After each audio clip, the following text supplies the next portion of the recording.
আসসালামু আলাইকুম ওয়া রাহমাতুল্লাহ। প্রতিদিন সব সময় ফরজ নামাজের পর এই 10টি আমল স্বয়ং রাসূলুল্লাহ সাল্লাল্লাহু আলাইহি ওয়াসাল্লাম করতেন।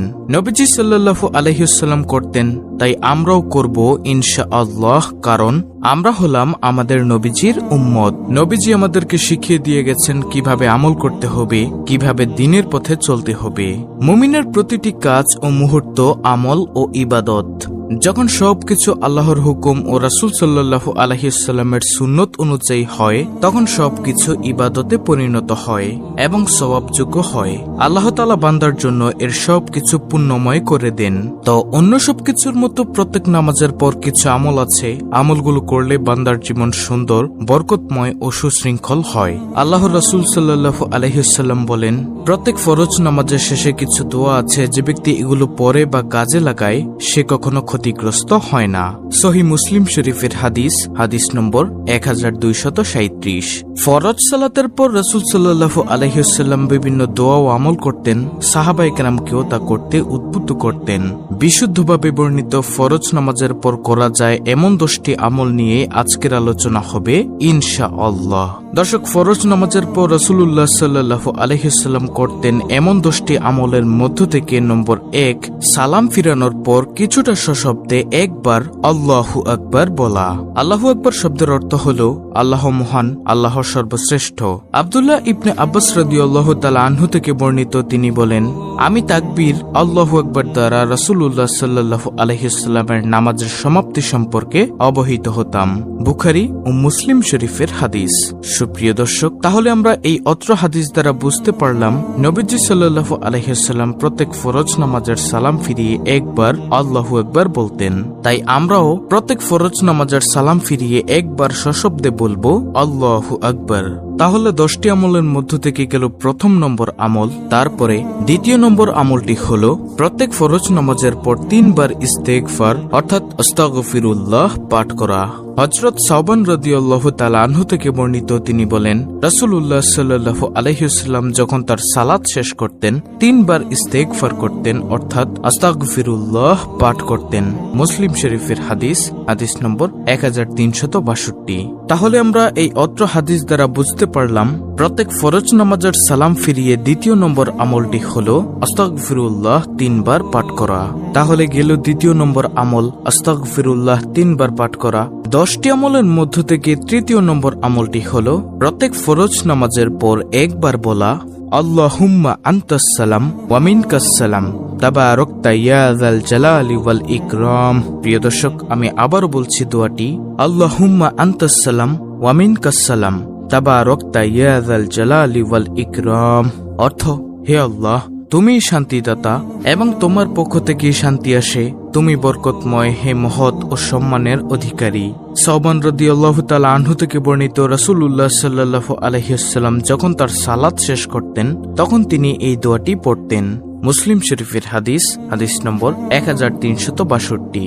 তাহলে 10টি আমলের মধ্য থেকে গেল তৃতীয় নম্বর আমল প্রত্যেক ফরজ নামাজের সালাম ফিরিয়ে একবার এই দোয়াটি পড়া আল্লাহুম্মা আনতাস সালাম ওয়া মিনকাস সালাম তাবারাকতা ইয়া যাল জালালি ওয়াল ইকরাম। তারপরে চতুর্থ নম্বর আমলটি হলো প্রত্যেক ফরজ নামাজের পর একবার বলা আল্লাহুম্মা আইন্নি আলা যিকরিকা ওয়া শুকরিকা ওয়া হুসনি ইবাদাতিক। অর্থাৎ, হে আল্লাহ, তোমার জিকির করার, তোমার কৃতজ্ঞতা প্রকাশ করার এবং উত্তম রূপে তোমার ইবাদত করার ব্যাপারে আমাকে সাহায্য করো। আবু দাউদ শরীফের হাদিস নম্বর 1524। তাহলে চতুর্থ নম্বর আমলটি হলো আল্লাহুম্মা আইন্নি আলা যিকরিকা ওয়া শুকরিকা ওয়া হুসনি ইবাদাতিক, এই দোয়াটি পাঠ করা। তারপরে পঞ্চম নম্বর আমল প্রত্যেক ফরজ নামাজের পর সালাম ফিরিয়ে আয়াতুল কুরসি পাঠ করা।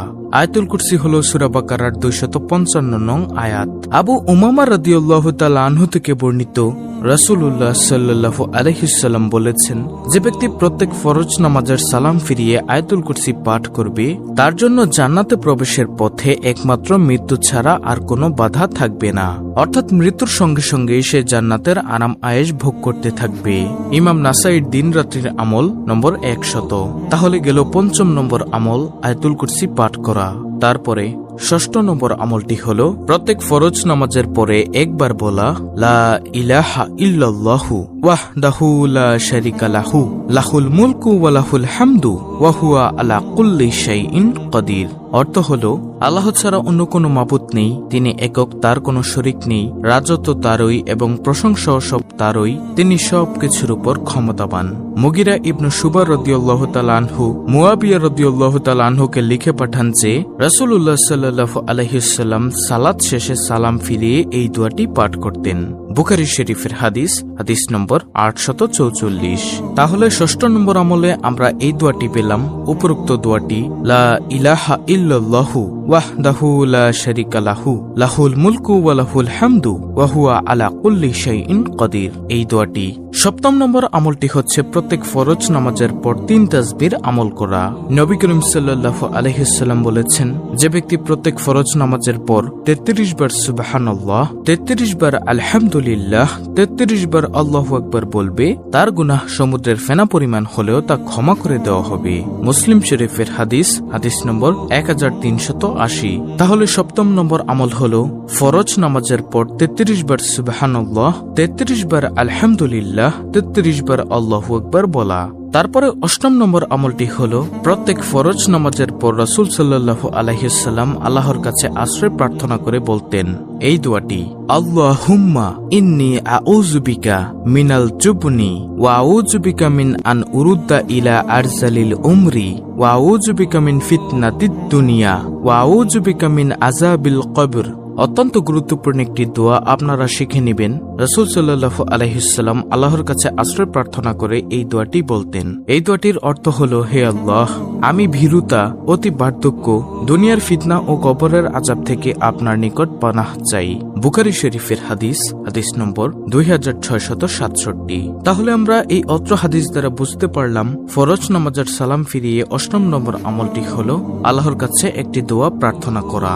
সেই দোয়াটি আমি আবারও বলছি, আল্লাহুম্মা ইন্নী আউযু বিকা মিনাল জুবনি ওয়া আউযু বিকা মিন আন উরুদ্দা ইলা আরজালিল উমরি ওয়া আউযু বিকা মিন ফিতনাতিদ দুনিয়া ওয়া আউযু বিকা মিন আযাবিল কবর।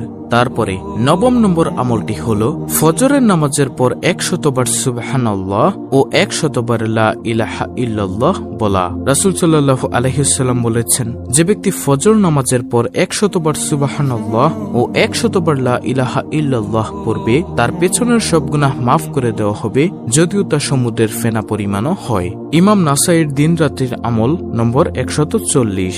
তাহলে অত্র হাদিস দ্বারা আমরা বুঝতে পারলাম প্রত্যেক ফজরের নামাজের পর 100 বার সুবহানাল্লাহ ও 100 বার লা ইলাহা ইল্লাল্লাহ পাঠ করা। তারপরে সর্বশেষ দশম নম্বর আমলটি হলো প্রত্যেক ফরজ নামাজের পর 3 বার পাঠ করা এই দোয়াটি হলো, আল্লাহুম্মা ইন্নী আউযু বিকা মিনাল কুফরি ওয়াল ফাকরি ওয়া আউযু বিকা মিন আযাবিল কবর লা ইলাহা ইল্লা আনতা। দোয়াটির অর্থ হলো, হে আল্লাহ, আমি তোমার কাছে আশ্রয় প্রার্থনা করছি কুফরি ও দারিদ্র্য থেকে এবং আশ্রয় প্রার্থনা করছি কবরের আযাব থেকে, তুমি ছাড়া ইবাদতের যোগ্য কোনো ইলাহ নেই। নাসাই শরীফের হাদিস, হাদিস নম্বর 1347। দর্শক, দোয়াটি আমি আবার বলছি। দোয়াটি হলো, আল্লাহুম্মা ইন্নী আউযু বিকা মিনাল কুফরি ওয়াল ফাকরি ওয়া আউযু বিকা মিন আযাবিল কবর লা ইলাহা ইল্লা আনতা। এই হলো মোট 10টি আমল যেগুলো রাসূল সাল্লাল্লাহু আলাইহি ওয়াসাল্লাম ফরজ নামাজের পর করতেন। অত্যন্ত গুরুত্বপূর্ণ একটি ভিডিওটি ভালো লাগলে অবশ্যই চ্যানেলটিকে সাবস্ক্রাইব করে পাশে থাকা বেল বাটন অল বাজিয়ে দিবেন। ভিডিওটিতে একটি লাইক দিবেন এবং কমেন্টে আমিন লিখবেন এবং অন্য মুসলিম ভাই বোনদের কাছে ভিডিওটি শেয়ার করে দিবেন, যেন তারাও দেখে শিখে আমলগুলো করতে পারে। আল্লাহ রাব্বুল আলামিন আমাদের সকলকে নবী সাল্লাল্লাহু আলাইহি ওয়াসাল্লামের সুন্নত এর উপর অবিচল থাকার তৌফিক দান করুন। আমিন।